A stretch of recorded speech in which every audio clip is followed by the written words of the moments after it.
This concept of a connection between matter and spirit is very broad. We can think of a lot of things. An example that I can make also is of the cutting off the hair and nails. In ancient Africa, or in traditional, according to tradition, when we cut our nails and hair, we don't just dispose of them anywhere, but the person from whom those nails or hair were cut will have to take those things and dispossess them in a space that they own, in a space that they take as their sacred space or sacred space. You dig a hole and put them there because they represent the essence of the being. It is a representation of the essence of a being. You would think also of a deceased person. Those who are left behind would cut their hair on behalf of the person. That is a symbolism after a ritual of cleansing. Why then do we say this symbolizes, it is a symbol that we do to represent the cleansing? That is because these are the things that our energy, a part of us, because we can't cut our fingers.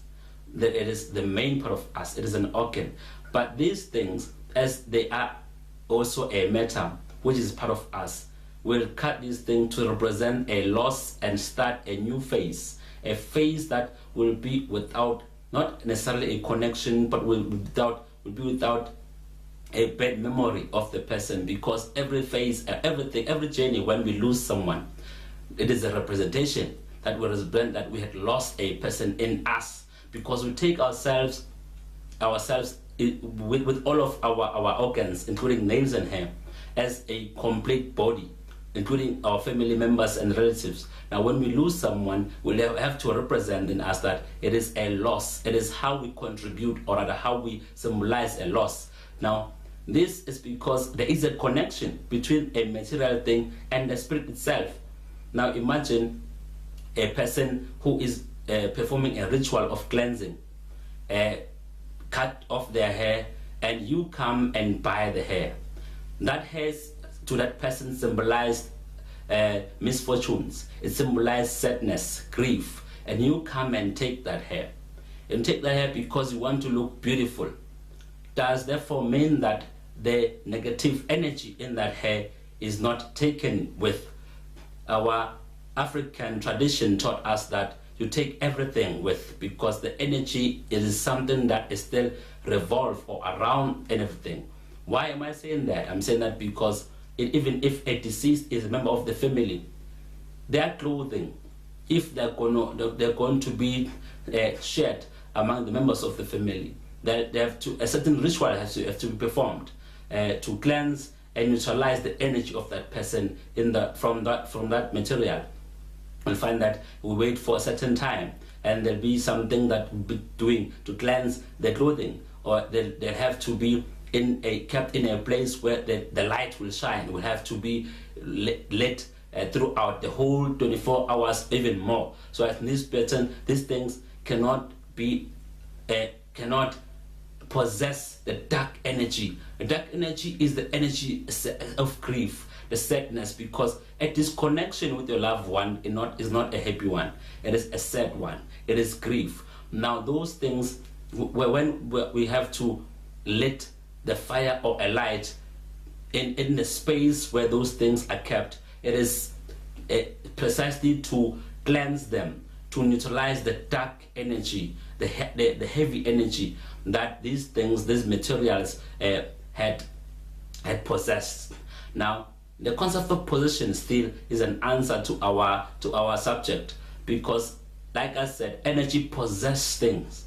Now, our energy, when they possess these things become a part of us in that way. And if we have to cleanse the thing, we are removing the energy, my energy, from the thing, so that the things can belong to someone else. It is like you are stealing something from someone. It's like you picking up something that was lost, that people have dropped by mistake. When you pick that thing, the owner is in sadness. The owner is not happy, and you are rejoicing, claiming fortune. But then, because the material itself still has the energy of a person, it still around itself has an energy of a person who's unhappy, who's grieving. You take that grief with you, you take the sadness with you, unhappiness with you. Now, you being happy does not remove the sadness of the owner.